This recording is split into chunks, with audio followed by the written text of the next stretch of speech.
ਗੁਰੂ ਰੂ ਪਿਆਰੀ ਸਾਧ ਸੰਗਤ ਜੀ, ਵਾਹਿਗੁਰੂ ਜੀ ਕਾ ਖਾਲਸਾ, ਵਾਹਿਗੁਰੂ ਜੀ ਕੀ ਫਤਿਹ। ਭਾਈ ਸਾਹਿਬ ਭਾਈ ਵੀਰ ਸਿੰਘ ਜੀ ਦੀ ਅਮੋਲਕ ਲਿਖਤ ਮੋਹਿਨਾ ਸੋਹਿਨਾ ਦਾ ਤੀਸਰਾ ਭਾਗ, ਆਓ ਪਿਆਰ ਨਾਲ ਸਰਵਣ ਕਰੀਏ ਜੀ। ਪਰਮਾਰਥ ਨੂੰ ਗੁਰਬਾਣੀ ਵਿੱਚ ਖੰਡੇ ਦੀ ਧਾਰ ਲਿਖਿਆ ਹੈ। ਇਸ ਦਾ ਅਰਥ ਧਾਰ ਵਾਂਗੂ ਚੁੱਭਣ ਵਾਲਾ ਨਹੀਂ, ਪਰ ਇਤਨਾ ਬਰੀਕ ਤੇ ਸੂਖਮ ਹੈ ਕਿ ਜਿੰਨੀ ਖੰਡੇ ਦੀ ਧਾਰ ਹੁੰਦੀ ਹੈ, ਐਸੀ ਸੂਖਮ ਧਾਰਾ ਤੇ ਤੁਰਨਾ ਔਖਾ ਹੁੰਦਾ ਹੈ।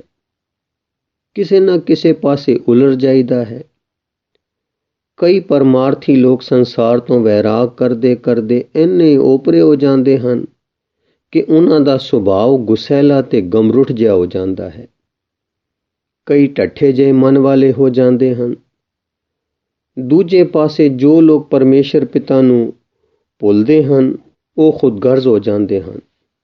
ਖੁਦਗਰਜ਼ੀ ਦੇ ਕਾਰਨ ਸ੍ਰਿਸ਼ਟੀ ਲਈ ਦੁਖਦਾਈ ਤੇ ਆਪੇ ਲਈ ਪੈਰ ਕੁਹਾੜਾ ਮਾਰਨ ਵਾਲੇ ਬਣਦੇ ਹਨ। ਪਰ ਕਈ ਐਸੇ ਵੀ ਹਨ ਕਿ ਉਹ ਨਿਰਾ ਪਰਉਪਕਾਰ ਕਰਦੇ ਹਨ। ਉਹਨਾਂ ਦੀ ਸੁਰਤ ਖਿੰਡਾਅ ਵਿੱਚ ਰਹਿੰਦੀ ਹੈ ਤੇ ਜਿਨ੍ਹਾਂ ਦਾ ਭਲਾ ਕਰਦੇ ਹਨ, ਉਹਨਾਂ ਵਿੱਚ ਹੀ ਰੁੱਝ ਕੇ ਆਪੇ ਤੋਂ ਗੁਆਚ ਜਾਂਦੇ ਹਨ। ਅਸਲ ਵਿੱਚ ਇਹ ਦੂਜਿਆਂ ਨੂੰ ਪਿਆਰ ਨਹੀਂ ਕਰਦੇ, ਆਪਣੀ ਹਉ ਨੂੰ ਕਰਦੇ ਹਨ, ਜੋ ਲੋਕਾਂ ਦੀ ਵਾਹ ਵਾਹ ਤੇ ਪਲਦੀ ਹੈ। ਦੋਹਾਂ ਤਰ੍ਹਾਂ ਦੇ ਔਗਣਾਂ ਤੋਂ ਬਚਣ ਲਈ ਗੁਰੂ ਜੀ ਦਾ ਵਾਕ ਹੈ, ਏਕ ਪਿਤਾ ਏਕਸ ਕੇ ਹਮ ਬਾਰਕ ਤੂੰ ਮੇਰਾ ਗੁਰਹਾਈ। ਅਰਥਾਤ ਵਾਹਿਗੁਰੂ ਨੂੰ ਪਿਤਾ ਸਮਝੋ, ਆਪ ਨੂੰ ਬੱਚਾ ਤੇ ਬਾਕੀਆਂ ਨੂੰ ਆਪਣੇ ਭਰਾਵ ਸਮਝ ਕੇ ਭਲਾਈ ਦੀ ਵਰਤਣ ਕਰੋ। ਐਸਾ ਕਰਨ ਵਾਲੇ ਜੋ ਸ੍ਰਿਸ਼ਟੀ ਪ੍ਰੇਮ ਕਰਦੇ ਹਨ, ਹਉ ਲਈ ਨਹੀਂ ਪਰ ਵਾਹਿਗੁਰੂ ਦੇ ਪ੍ਰੇਮ ਤੇ ਹੁਕਮ ਵਿੱਚ ਕਰਦੇ ਹਨ। ਉਹ ਜੋ ਭਲਾਈ ਨੇਕੀ ਪੁੰਨ ਕਰਮ ਕਰਦੇ ਹਨ, ਸਾਈਂ ਨੂੰ ਅਰਪਦੇ ਹਨ। ਇਉਂ ਹਉ ਤੋਂ ਬਚ ਜਾਂਦੇ ਹਨ। ਗੁਰੂ ਜੀ ਦਾ ਵਾਕ ਹੈ, ਬ੍ਰਹਮ ਗਿਆਨੀ ਪਰਉਪਕਾਰ ਉਮਾਹ। ਅਰਥਾਤ ਉਹਨਾਂ ਵਿੱਚ ਉਪਕਾਰ ਚਸ਼ਮੇ ਦੇ ਉਛਲਣ ਵਾਂਗੂ ਆਪੇ ਤੇ ਸਹਿਜ ਸੁਭਾਅ ਪਿਆ ਹੁੰਦਾ ਹੈ। ਹਉ ਦੇ ਧੱਕੇ ਦੀ ਲੋੜ ਨਹੀਂ ਰੱਖਦਾ। ਜੀਵਨ ਲਗਾਤਾਰੀ ਸ਼ੈ ਹੈ। ਇਹ ਜੀਵਨ ਰੂਹਾਨੀ ਜ਼ਿੰਦਗੀ ਵੀ ਲਗਾਤਾਰੀ ਸ਼ੈ ਹੈ। ਇਹ ਜੀਵਨ ਲਗਾਤਾਰੀ ਚਸ਼ਮੇ ਵਾਂਗੂ ਲਗਾਤਾਰਤਾ ਤੇ ਸੁੱਤੇ ਉਮਾ ਵਿੱਚ ਹੁੰਦਾ ਹੈ। ਆਪ ਸੀਤਲ ਸੁਖ ਰੂਪ ਤੇ ਸੁਖ ਸੀਤਲਤਾ ਦਾ ਦਾਤਾ। ਮੋਇਨਾ ਸੋਇਨਾ ਇਸ ਜੀਵਨ ਪੱਥ ਤੇ ਨਹੀਂ ਸਨ ਟੁਰੇ। ਉਹ ਕਰਮ ਕਾਂਡੀ ਪੂਜਾ ਅਰਚਾ ਵਿੱਚ ਲੱਗੇ ਹੋਏ ਸੀ। ਜੀਵਨ ਰਉ ਨਹੀਂ ਰੁਮਕੀ ਸੀ। ਕੇਵਲ ਕਰਮ ਕਾਂਡ ਵਿੱਚ ਮਨ ਕਰੜਾਈ ਫੜ ਗਿਆ ਸੀ। ਇਸ ਕਰਕੇ ਜਿਉਂਦੇ ਇਨਸਾਨ ਦੇ ਕਸ਼ਟ ਵਿੱਚ ਸੁਰਤ ਨੇ 2 ਘੁੱਟ ਪਾਣੀ ਦੇਣ ਦਾ ਉਛਾਲਾ ਨਾ ਖਾਧਾ। ਹੁਣ ਇਸ ਕੜ ਤੋੜਨ ਦਾ ਉਪਰਾਲਾ ਗੁਰੂ ਕੇ ਦੁਆਰੇ ਹੋ ਰਿਹਾ ਹੈ। ਸ੍ਰੀ ਜੀਤ ਜੀ ਦਾ ਆਪਣੇ ਆਤਮਾ ਵਿੱਚ ਅਡੋਲ ਰਹਿਣਾ, ਸਾਈਂ ਧਿਆਨ ਵਿੱਚ ਸਾਵਧਾਨ ਰਹਿਣਾ, ਜੀਵਨ ਦੇ ਹੁਲਾਰੇ ਟਿਕਵੇਂ ਵੇਗ ਵਿੱਚ ਜਾਰੀ ਰਹਿਣੇ ਦੇ ਤੇ ਸਹਿਜ ਸੁਭਾਅ ਉਹਨਾਂ ਤੋਂ ਪਿਆਰ ਤੇ ਭਲਾਈ ਹੁੰਦੀ ਰਹਿਣੀ ਉਹਨਾਂ ਦਾ ਜੀਵਨ ਸੀ। ਇਸੇ ਕਰਕੇ ਪਿਆਰ ਨਾਲ ਲੋਕ ਆਪ ਜੀ ਨੂੰ ਅੰਮੀ ਜੀ ਸੱਦਦੇ ਸਨ। ਮਾਤਾ ਜੀ ਦਾ ਮੋਹਿਨਾ ਨਾਲ ਪਿਆਰ ਉਹਨਾਂ ਦੇ ਪ੍ਰੇਮ ਦਾ ਇੱਕ ਨਮੂਨਾ ਸੀ। ਜਦ ਤੋਂ ਸ੍ਰੀ ਮਾਤਾ ਜੀ ਨੂੰ ਇਹ ਪਤਾ ਲੱਗ ਗਿਆ, ਤਦ ਤੋਂ ਮੋਹਿਨਾ ਨੂੰ ਸੱਦ ਕਾਲਣਾ। ਕਦੇ ਬਾਗ ਸੈਰ ਨੂੰ ਗਏ ਉਹਨਾਂ ਦੀ ਕੁੱਲੀ ਵਿੱਚ ਆਪ ਜਾਣਾ, ਸਤਸੰਗ ਦੀ ਵਾਰਤਾਲਾਪ ਕਰਨੀ ਤੇ ਸਭ ਤੋਂ ਵਧੇਕ ਆਪਣੀ ਚਿੱਤ ਦੀ ਅਸਰ ਵਾਲੀ ਅਸੀਸ ਤੇ ਉੱਚੀ ਛੋਹ ਦੇਣੀ ਤੇ ਸੁਰਤ ਨਾਲ ਸੁਰਤ ਨੂੰ ਉੱਚਿਆਂ ਕਰਨਾ। ਹੌਲੇ ਹੌਲੇ ਮਾਤਾ ਜੀ ਦੇ ਪ੍ਰੇਮ ਨੇ ਮੋਹਿਨਾ ਵਿੱਚ ਵਾਹਿਗੁਰੂ ਜੀ ਦੇ ਸਿਮਰਨ ਦਾ ਐਸਾ ਨਿਵਾਸ ਕਰਾਇਆ ਕਿ ਠੰਡ, ਸ਼ਾਂਤੀ, ਰਸ, ਮਿਠਾਸ ਤੇ ਸਵਾਦ ਦਾ ਇੱਕ ਮੱਧਮ ਲਹਿਰਾਵ ਉਸ ਦੇ ਅੰਦਰ ਪੈ ਗਿਆ। ਇਹੋ ਦਸ਼ਾ ਸੋਇਨਾ ਦੀ ਹੋ ਗਈ। ਦਮ ਦਮ ਸਦਾ ਸੰਭਾਲਦਾ ਦਮ ਨਾ ਬਿਰਥਾ ਜਾਏ। ਜਨਮ ਮਰਨ ਕਾ ਭਉ ਗਿਆ ਜੀਵਨ ਪਦਵੀ ਪਾਏ। ਉਹ ਜੋ ਨਿਜ ਨੂੰ ਸਰਾਪਤ ਸਮਝਦੇ ਸੇ, ਉਹ ਜੋ ਸਰਵੰਸ ਦਾਨ ਕਰਕੇ ਸੁਖ ਨੂੰ ਪਹੁੰਚੇ ਸੇ, ਉਹ ਜਿਨ੍ਹਾਂ ਨੂੰ ਵਿਦਿਆ ਤੇ ਸੂਖਮ ਗੁਣਾਂ ਨੇ ਠੰਡ ਨਹੀਂ ਸੀ ਪਾਈ, ਉਹ ਜੋ ਸਾਧਨਾ ਤੇ ਨਿਰਤਕਾਰੀਆਂ ਨਾਲ ਵੀ ਠਾਕਰ ਤੋਂ ਅਤ੍ਰਿਪਤ ਰਹੇ ਸੇ, ਨਿਮਾਣੇ ਹੋ ਕੇ ਸਤਸੰਗ ਦੁਆਰੇ ਆ ਟੱਠੇ ਤੇ ਜੀ ਉਠੇ। कबीर मोहि मरने का चाव है, मरो ता हर के द्वार, मत हर पूछे कौन है परा हमारे बार।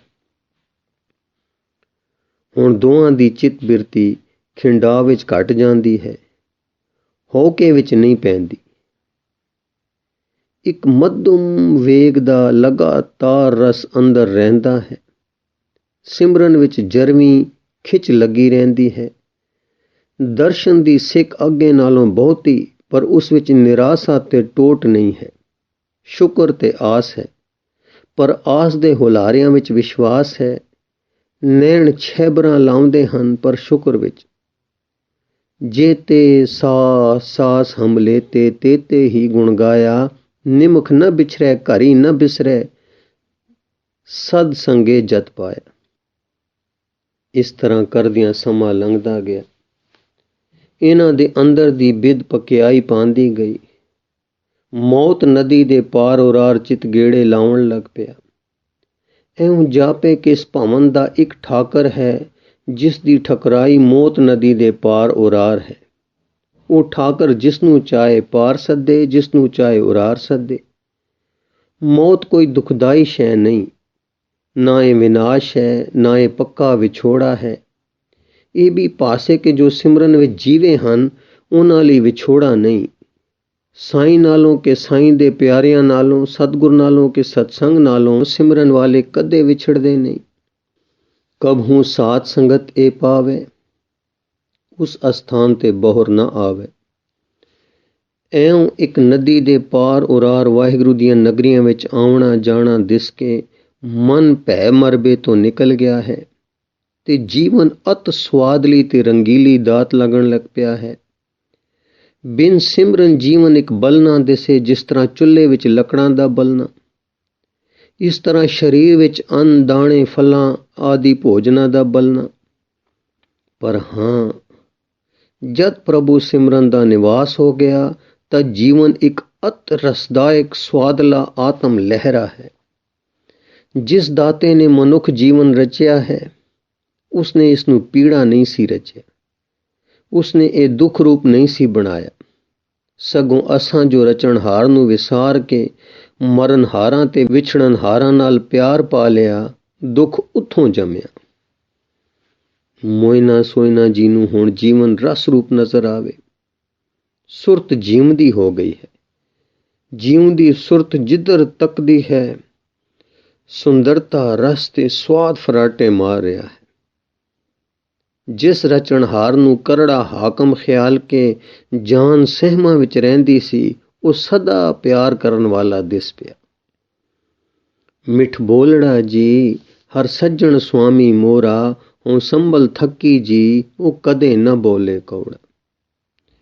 ਜਿਉ ਪਈ ਸੁਰਤ ਰਚਣਹਾਰ ਨੂੰ ਹਾਕਮ ਤੇ ਦੰਡਦਾਤਾ ਨਹੀਂ ਤੱਕਦੀ। ਜਿਉ ਪਈ ਸੁਰਤ ਨੂੰ ਉਹ ਪਿਤਾ, ਉਹ ਮਾਤਾ, ਉਹ ਬੰਧਪ, ਉਹ ਭਰਾਤਾ, ਉਹ ਪਿਆਰਾਂ ਦਾ ਪੁੰਜ, ਮੇਰਾਂ ਦਾ ਸਾਈਂ, ਬਖਸ਼ਿਸ਼ਾਂ ਦਾ ਘਰ, ਤਰੁੱਠਣ ਤੇ ਨਿਵਾਜਣ ਦਾ ਮੇਘ, ਕੱਜ ਲੈਣ ਦਾ ਪਰਬਤ ਤੇ ਰੱਖ ਲੈਣ ਵਾਲਾ ਓਲਾ ਦਿਸ ਪੈਂਦਾ ਹੈ। ਇਉਂ ਦੇ ਹੋ ਕੇ ਦੋਏ ਠਾਕੁਰ ਦੇ ਚੋਜਾਂ ਪਰ ਮੋਹਿਤ ਹੁੰਦੇ ਤੇ ਕੀਰਤਨ ਕਰਦੇ ਹਨ। ਹਰ ਕੀਰਤ ਸਾਧ ਸੰਗਤ ਹੈ, ਸਿਰ ਕਰ ਮਨ ਕੇ ਕਰਮਾ। ਵਿਦਿਆ ਤੇ ਗੁਣ ਜਿੱਥੇ ਨਹੀਂ ਲੈ ਜਾਂਦੇ, ਉੱਥੇ ਜੀਦਾਨ ਦਾ ਇੱਕ ਕਿਣਕਾ ਲੈ ਜਾਂਦਾ ਹੈ। ਸੁਖੀ ਹਨ, ਪਰ ਦਾਤੇ ਦਾ ਪਿਆਰ ਕਸਕਾਂ ਮਾਰਦਾ ਹੈ। ਹੁਕਮ ਨਹੀਂ, ਇਸ ਕਰਕੇ ਰਜ਼ਾ ਵਿੱਚ ਖੜੇ ਹਨ। ਸੇਜੈ ਰਮਤ ਨੈਣ ਨਹੀਂ ਪੇਖੋਂ, ਇਹ ਦੁੱਖ ਕਾਸੋਂ ਕਹੂੰ ਰੇ।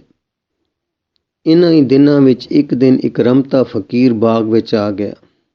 ਸਾਰੇ ਸੈਰ ਕਰਦਾ ਮੋਹਿਨਾ ਦੇ ਦਰਵਾਜ਼ੇ ਤੇ ਆ ਖੜੋਤਾ। ਕਹਿਣ ਲੱਗਾ, ਮਾਲਣ ਆਲਖ ਮਾਲਣ ਅਲਖ, ਫਕੀਰ ਸਾਈਂ ਆਏ ਹਨ, ਖੈਰ ਪਾ ਦੇ। ਮੋਹਿਨਾ ਅੰਦਰੋਂ ਲੱਪ ਜਵਾਰ ਦੇ ਆਟੇ ਦਾ ਲਿਆਈ। ਫਕੀਰ ਨੇ ਕਿਹਾ, ਦੇਖਦੀ ਨਹੀਂ, ਇਹ ਹੈ ਰੱਬ ਦਾ ਫਕੀਰ, ਇਹ ਹੈ ਰੋਡਾ ਜਲਾਲੀ।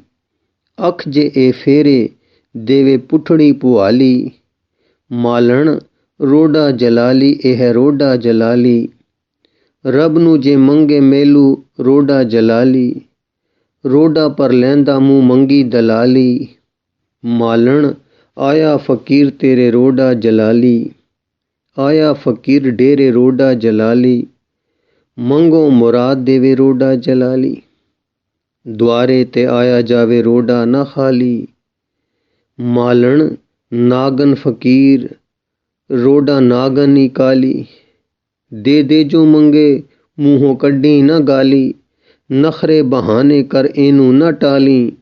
ਮਾਲਣ ਰੋਡਾ ਰਿਝਾ ਦੇ ਤੇਰਾ ਜੀਵੇਗਾ ਮਾਲੀ। ਰੋਡਾ ਮੰਗੇ ਨਾ ਦਮ ਰੋਡਾ ਨਹੀਂਓ ਪਲਾਲੀ। ਨਾਲ ਚਮਿਆਰਾਂ ਇਹਦੀ ਨਹੀਂਓ ਪਿਆਲੀ। ਮਾਲਣ ਸਬਰਾਂ ਦੇ ਹੁਜਰੇ ਦਾ ਰੋਡਾ ਜਲਾਲੀ। ਮਾਲਣ ਵੀ ਤਰੇ ਨਾਲੇ ਤਰੇਗਾ ਮਾਲੀ। ਖਾਲੀ ਜੇ ਨਾ ਟੋਰੇ ਆਏ ਰੋਡਾ ਜਲਾਲੀ। ਮਾਲਣ ਆਇਆ ਜਲਾਲੀ ਤੇਰੇ ਰੋਡਾ ਜਲਾਲੀ।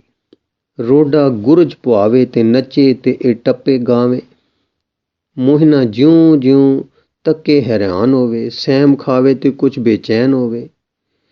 ਜਦੋਂ ਫਕੀਰ ਨੇ ਚੁੱਪ ਕੀਤੀ ਤੇ ਨੀਲੀਆਂ ਪੀਲੀਆਂ ਅੱਖਾਂ ਕਰਕੇ ਫੇਰੀਆਂ ਤਾਂ ਮੋਹਿਨਾ ਨੇ ਕਿਹਾ, ਸਾਈਂ ਜੀ ਮੰਗੋ, ਜੋ ਕੰਗਾਲਾਂ ਤੋਂ ਸਰੇਗਾ ਹਾਜ਼ਰ ਹੋ ਜਾਸੀ, ਪਰ ਮਿਹਰ ਕਰਕੇ ਮੰਗਣਾ। ਅਸੀਂ ਬਹੁਤ ਨਿਮਾਣੇ ਹਾਂ, ਅਸੀਂ ਮੰਗਤੇ ਹਾਂ ਦਾਤੇ ਨਹੀਂ, ਜੋ ਹੈ ਆਪ ਦਾ ਹੈ। ਰੋਡਾ ਮਾਲਣ ਇਹ ਮੋਤੀਆਂ ਬੇਬਹਾਰਾ ਮੋਤੀਆਂ, ਇਹ ਹਰਨੀ ਗੁਲਦਾਊਦੀ, ਇਹ ਰੋਹਣੀ, ਇਹ ਗੇਂਦਾ, ਇਹ ਖੱਟਾ ਗੇਂਦਾ ਜੋ ਲੁਕਾ ਲੁਕਾ ਧਰਿਆਈ ਰੋਡਾ ਤੱਕ ਤੱਕ ਕੇ ਰੀਝ ਰਿਹਾ ਹੈ, ਇਹ ਦੇ। ਮਾਲਣ ਨੂੰ ਸੁਣਦਿਆਂ ਹੀ ਸੁਨਸੁਨੀ ਛਾ ਗਈ। ਕਲੇਜਾ ਕੰਬਿਆ, ਰਸ ਦੀ ਤਾਰ ਟੁੱਟੀ। ਆਕਾਸ਼ ਤੇ ਜ਼ਮੀਨ ਇਠਾਂ ਉਤਾਹਾਂ ਹੋਏ। ਨਿਰਬਲ ਤੇ ਸੁੰਨ ਹੋ ਕੇ ਮਾਲਣ ਜਿੱਥੇ ਖੜੀ ਸੀ ਬਹਿ ਗਈ। ਰੋਡਾ ਇਹ ਕੌਤਕ ਦੇਖਦਾ ਰਿਹਾ। ਫਿਰ ਰੋਡਾ ਗਾਉਂਦਾ ਤੇ ਤਰਪਦਾ ਟੁਰ ਗਿਆ। ਕੁਝ ਚਿਰ ਮਗਰੋਂ ਸੋਇਨਾ ਜੀ ਆਏ। ਇਸਤਰੀ ਨੂੰ ਛੱਟੇ ਮਾਰ ਕੇ ਹੋਸ਼ ਆਂਦੀ ਤੇ ਉਠਾ ਲਿਆ ਤੇ ਪੁੱਛਿਆ, ਮੋਇਨਾ ਇਹ ਕੀ ਗਤੀ ਹੈ? ਮੋਇਨਾ ਜੀ ਨੇ ਸਹਿਜ ਨਾਲ ਸਾਰਾ ਹਾਲ ਸੁਣਾਇਆ ਤੇ ਆਖਿਆ, ਇਹ ਫੁੱਲ ਸ੍ਰੀ ਕਲਗੀਧਰ ਜੀ ਲਈ ਪਾਲੇ। ਅੰਮੀ ਜੀ ਦੀ ਖਾਸ ਆਗਿਆ ਸੀ ਕਿ ਪ੍ਰੀਤਮ ਜੀ ਦੀ ਵਰ੍ਹੇਗੰਢ ਵਾਲੇ ਦਿਨ ਅਸੀਂ ਮੋਤੀਏ ਦਾ ਸਿਹਰਾ ਪਹਿਨਾਈਏ। ਉਹਨਾਂ ਦੀ ਖਾਤਰ ਤੁਸਾਂ ਨੇ ਇਹ ਤਰੱਦਦ ਜਾਲ ਕੇ ਇਹ ਕੁਰੁੱਤੇ ਬੂਟੇ ਤਿਆਰ ਕੀਤੇ ਸਨ। ਅੱਜ ਇੱਕ ਫਕੀਰ ਇਹਨਾਂ ਦਾ ਸਵਾਲੀ ਆਇਆ। ਜੇ ਮੈਂ ਨਹੀਂ ਦਿੰਦੀ ਤਾਂ ਅੱਗੇ ਠਾਕਰਾਂ ਦੇ ਨਾਉਂਗੇ ਦਾ ਪਾਣੀ ਠਾਕੁਰਾਂ ਦੇ ਬਾਲਕੇ ਨੂੰ ਨਾ ਦੇਣ ਕਰਕੇ ਦਰਸ਼ਨਾਂ ਤੋਂ ਵਾਂਝੇ ਗਏ। ਹੁਣ ਠਾਕੁਰ ਦਾ ਬਾਲਕ ਠਾਕਰ ਜੀ ਦੇ ਨਾਉਂਗੇ ਦੇ ਫੁੱਲ ਮੰਗਦਾ ਹੈ। ਨਾ ਦਿਆਂ ਤਾਂ ਕਿਸ ਹਾਲ ਨੂੰ ਪਹੁੰਚਾਂ, ਤੇ ਜੇ ਦਿਆਂ ਤਾਂ ਅੰਮੀ ਜੀ ਨੂੰ ਕੀ ਮੂੰਹ ਦਿਆਂ, ਜਿਨ੍ਹਾਂ ਨੇ ਸਾਨੂੰ ਮੁਰਦਿਆਂ ਨੂੰ ਜਿਵਾ ਲਿਆ ਹੈ। ਉਹਨਾਂ ਲਈ ਇਹ ਤੁੱਛ ਸੇਵਾ ਸਿਰੇ ਨਾ ਚਾੜਾਂ। ਇਸ ਦੁਚਤਾਈ ਵਿੱਚ ਐਸੀ ਨਿਰਾਸਤਾ ਪਈ ਕਿ ਮੈਂ ਤਾਂ ਆਪਣੇ ਭਾਣੇ ਮਰ ਗਈ ਸਾਂ, ਪਰ ਦੇਖਦੀ ਹਾਂ ਕਿ ਕਰੜੀ ਮੁਸ਼ਕਿਲ ਅਜੇ ਮੇਰੇ ਸਾਹਮਣੇ ਹੈ ਤੇ ਤੁਸੀਂ ਮੇਰੇ ਨਾਲ ਇਸ ਦੇ ਭਿਆਲ ਹੋ। ਇਹ ਹਾਲ ਸੁਣ ਕੇ ਸੋਇਨਾ ਜੀ ਨੂੰ ਵੀ ਬੜੀ ਘਾਟ ਪਈ। ਬਨਸਪਤੀ ਵਿਦਿਆ ਵਿੱਚ ਪ੍ਰਬੀਨ ਸੋਇਨਾ ਜੀ ਨੇ 4 ਮੋਤੀਏ ਦੇ ਬੂਟਿਆਂ ਨੂੰ ਅੰਮੀ ਜੀ ਦੀ ਪ੍ਰਸੰਨਤਾ ਲਈ ਵੱਡੀਆਂ ਵੱਡੀਆਂ ਚੁਕਾਠਾਂ ਵਿੱਚ ਸ਼ੀਸ਼ੇ ਜੜਾ ਕੇ ਇਹਨਾਂ ਬੂਟਿਆਂ ਦੇ ਉੱਤੇ ਸਰਪੋਸ਼ ਵਾਂਗੂ ਧਰ ਕੇ ਕੁਰੁੱਤੇ ਫੁੱਲਣ ਲਈ ਤਿਆਰ ਕੀਤਾ ਸੀ। ਦਿਨ ਨੂੰ ਸੂਰਜ ਦੀ ਤਪਸ਼ ਸ਼ੀਸ਼ਿਆਂ ਥਾਣੀ ਕਰੜੀ ਹੋ ਕੇ ਅੰਦਰ ਲੱਗਦੀ ਸੀ ਤੇ ਰਾਤ ਨੂੰ ਸ਼ੀਸ਼ਿਆਂ ਦੇ ਉਦਾਲੇ ਵਿੱਚ ਤੇ ਧੂਣੀ ਲਾਈ ਜਾਂਦੀ ਸੀ। ਸੋ ਬੂਟਿਆਂ ਦੇ ਉਦਾਲੇ ਸ਼ੀਸ਼ਿਆਂ ਦੇ ਅੰਦਰ ਸਾਉਣ ਦੀ ਗਰਮੀ ਜਿੰਨੀ ਨਿੱਘੀ ਪੌਣ ਬਣੀ ਰਹਿੰਦੀ ਸੀ। ਖਾਦ ਖਾਸ ਇੱਕ ਤਵੇਲੇ ਦੀ ਅਰੂੜੀ ਤੋਂ ਤਿਆਰ ਕਰਕੇ ਦਿੱਤੀ ਸੀ। ਸਿੱਟਾ ਇਹ ਸੀ ਕਿ ਚਾਰੇ ਬੂਟੇ ਹੁਣ ਕਲੀਆਂ ਨਾਲ ਭਰੇ ਪਏ ਸਨ। ਇਸੇ ਤਰ੍ਹਾਂ ਹੁਣ ਹਰੀਨੀ ਯਾਨੀ ਗੁਲਦਾਊਦੀ ਦੇ ਬੂਟਿਆਂ ਨੂੰ ਪਰਾਲੀ ਦੀ ਛੱਤ ਪਾ ਕੇ ਕੱਜਿਆ ਸੀ। ਦਿਨੇ ਰੋਜ਼ ਪਰਾਲੀ ਲਾ ਕੇ ਪੂਰੀ ਧੁੱਪ ਲਵਾਉਣੀ ਤੇ ਸੂਰਜ ਆਥਣ ਤੋਂ ਪਹਿਲੇ ਫਿਰ ਕੱਜ ਦੇਣੀ, ਅਤੇ ਰਾਤ ਗਿਰਦ ਗਿਰਦ ਵਿੱਥ ਤੇ ਧੂਣੀ ਰਹਿਣੀ, ਜਿਸ ਨਾਲ ਹਵਾ ਦੀ ਨਿੱਘ ਘਟਣੀ ਨਾ। ਇਸੇ ਤਰ੍ਹਾਂ ਕੱਚੇ ਖੱਟੇ ਰੰਗ ਦੇ ਗੇਂਦੇ ਨੂੰ ਕੱਕਰਾਂ ਤੋਂ ਕੱਜ ਕੇ ਅੰਮੀ ਜੀ ਦੇ ਚਾਵ ਲਈ ਹੁਣ ਤੱਕ ਸੰਭਾਲਿਆ ਸੀ। ਅੱਜ ਉਹ ਵਿਘਨ ਆ ਕੇ ਪਿਆ ਕਿ ਜਿਸ ਦਾ ਸੁਲਝਾ ਨਹੀਂ ਸੁਝਦਾ। ਇਹ ਤਾਂ ਮੋਇਨਾ ਜੀ ਤਾੜ ਗਏ ਸਨ ਕਿ ਇਹ ਫਕੀਰ ਉਸ ਸਿੱਖ ਵਰਗਾ ਨਹੀਂ ਨਜ਼ਰੀ ਪੈਂਦਾ, ਪਰ ਆਖਰ ਵਾਹਿਗੁਰੂ ਦਾ ਹੈ, ਇਸ ਦੀ ਸੇਵਾ ਨਾ ਕਰਨੀ ਵੀ ਮਾੜੀ ਹੋਊ। ਇਸ ਤਰ੍ਹਾਂ ਦੀਆਂ ਗਿਣਤੀਆਂ ਇਸਤਰੀ ਭਰਤਾ ਸਾਰੀ ਰਾਤ ਕਰਦੇ ਰਹੇ। ਸਵੇਰੇ ਹੀ ਰੋਡੇ ਹੋਰੀ ਫਿਰ ਆ ਗਏ। ਉਹ ਸਾਰਾ ਗੀਤ ਉਸੇ ਤਰ੍ਹਾਂ ਗਾਉਂਦੇ ਤੇ ਨੱਚਦੇ ਟੱਪਦੇ ਸੀ। ਹੁਣ ਸੋਇਨਾ ਜੀ ਨੂੰ, ਜੋ ਆਪਣੀ ਅਕਲ ਨਾਲ ਕੁਛ ਨਹੀਂ ਸੀ ਫੁਰਿਆ, ਸਗੋਂ ਚਿੰਤਾ ਨੇ ਸਿਮਰਨ ਵਿੱਚੋਂ ਕੱਢ ਕੇ ਦੁਖੀ ਕਰ ਦਿੱਤਾ ਸੀ। ਸਾਈਂ ਤੇ ਟੇਕ ਧਰਦਿਆਂ ਸਾਰ ਸੱਚ ਦਾ ਝਲਕਾ ਵੱਜਾ। ਫਕੀਰ ਨੂੰ ਆਖਣ ਲੱਗੇ, ਦੇਖੋ ਸਾਈਂ ਲੋਕ ਜੀ, ਇਹ ਬਾਗ ਗੁਰੂ ਕਾ ਹੈ, ਜੋ ਇਸ ਵਿੱਚ ਹੈ ਗੁਰੂ ਕਾ ਹੈ। ਅਸੀਂ ਅਮੁੱਲੇ ਨੌਕਰ ਹਾਂ, ਕਿਸੇ ਸ਼ੈ ਦੇ ਅਸੀਂ ਮਾਲਕ ਨਹੀਂ। ਨੌਕਰਾਂ ਦਾ ਕੰਮ ਨਹੀਂ ਕਿ ਮਾਲਕਾਂ ਦੀ ਸ਼ੈ ਆਪੇ ਦੇ ਦੇਣ। ਫੁੱਲਾਂ ਵਾਸਤੇ ਤੁਸੀਂ ਕੇਸਰਾ ਸਿੰਘ ਵੱਡੇ ਮਾਲੀ ਜੀ ਨੂੰ ਆਖੋ, ਉਹ ਮਾਲਕ ਦੇ ਹੁਕਮ ਵਿੱਚ ਦੇ ਸਕਦੇ ਹਨ। ਅਸੀਂ ਫੁੱਲ ਬੀਜਣ ਵਾਲੇ, ਪਾਲਣ ਵਾਲੇ, ਰਾਖੀ ਕਰਨ ਵਾਲੇ ਹਾਂ, ਔਰ ਇੱਥੇ ਸਾਡਾ ਧਰਮ ਬਸ ਹੈ। ਤਰੋੜਨਾ ਧਰਮ ਮਾਲਕ ਦਾ ਹੈ, ਅਸੀਂ ਮਾਲਕ ਨਹੀਂ ਹਾਂ। ਇਹ ਵਿਚਾਰ ਕੇ ਅਸਾਂ ਪਰ ਖਿਮਾ ਕਰਨੀ, ਅਸੀਂ ਦਾਸ ਹਾਂ।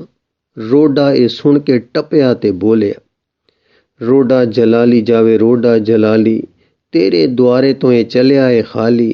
ਮਾਲੀ ਖਾਲੀ ਨਾ ਟੋਰ ਪੁੱਠੀ ਪਏਗੀ ਪੁਆਲੀ। ਫੁੱਲ ਛੱਡਣੇ ਨਾ ਰੋਡੇ, ਰੋਡੇ ਭਰਨੀ ਏ ਥਾਲੀ। ਗੁਰੂ ਕੇ ਫੁੱਲ ਦੇਣੀ ਗੁਰੂ ਨੂੰ ਹੈ ਡਾਲੀ। ਮਾਲੀ ਖਾਲੀ ਨਾ ਟੋਰ, ਰੋਡਾ ਜਾਏ ਨਾ ਖਾਲੀ। ਸੋਇਨਾ, ਫਕੀਰ ਸਾਈਂ, ਮੈਂ ਸੱਚ ਅਰਜ਼ ਕੀਤੀ ਹੈ। ਮੇਰੇ ਘਰ ਜੋ ਕੁਛ ਹੈ ਸਰਬੰਸ ਲੈ ਜਾਓ, ਹਾਜ਼ਰ ਹੈ।